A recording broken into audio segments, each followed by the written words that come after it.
The U.S. Air Force Reserve 403rd Wing takes flight every hurricane season to help NOAA and the National Hurricane Center.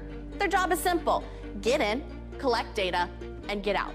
But for two airmen, their missions with Katrina followed them into their personal lives. But I think probably the hardest part for any crew member is when you're flying a storm here and you take off and you may not come back to the same place you live. You know what's going to happen to the people down there. It's kind of a sobering, process that we go through. Lieutenant Colonel Sean Cross and Chief Master Sergeant Joseph Latham are two of the remaining 403rd Wing airmen who flew into Katrina. Both men remembering the 2005 hurricane season like it was yesterday. We knew it was going to develop. We just didn't know what she was going to develop into. Lieutenant Cross was on one of the first missions for Katrina, flying from their base in St. Croix on August 26th to the coast of Florida, where danger was brewing. She was right at the cusp of a Category 1 hurricane on land, and she rapidly exploded into a strong Category 1 once she hit water. So by the time we left, she was a strong 1 on the cusp of becoming a 2. Even as a weaker storm, Katrina raised concerns off the Florida coast. Cross says he remembers the heart-dropping moment when he heard calls for help on their Marine band frequency. You're listening to all these people that didn't heed the warnings and decided to stay on their boats and ride it out. Even though they were tied to the dock, it was still extremely rough.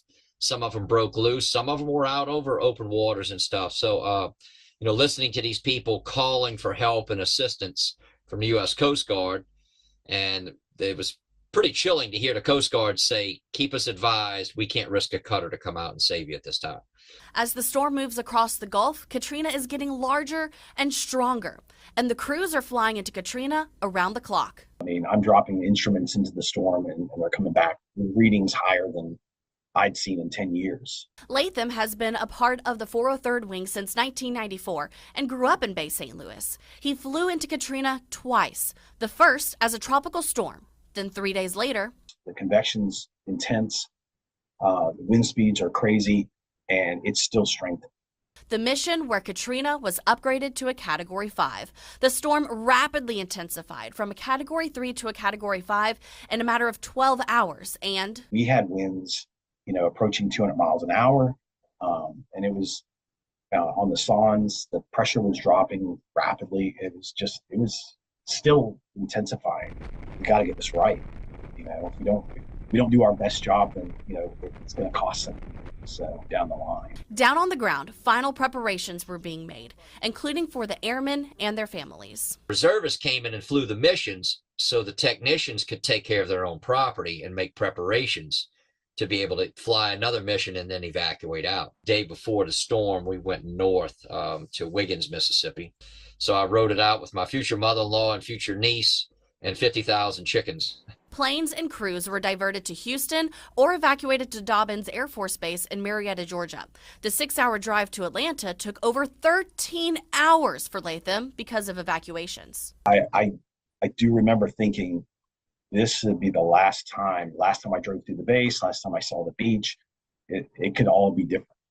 August 29th, around 10 a.m., Katrina makes landfall as a destructive Category 3 storm. 20 to 30-foot storm surge penetrating 6 to 12 miles inland.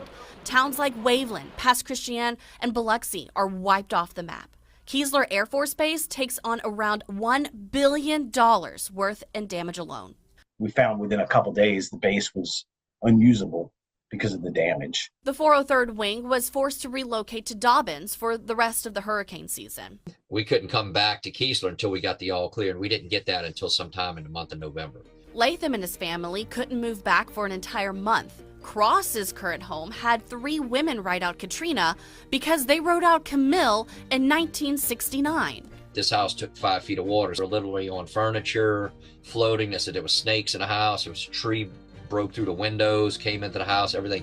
It was insane. And then they were messed up pretty good. They were in their 80s. So what makes Katrina such a perfect storm that still brings chills to this day?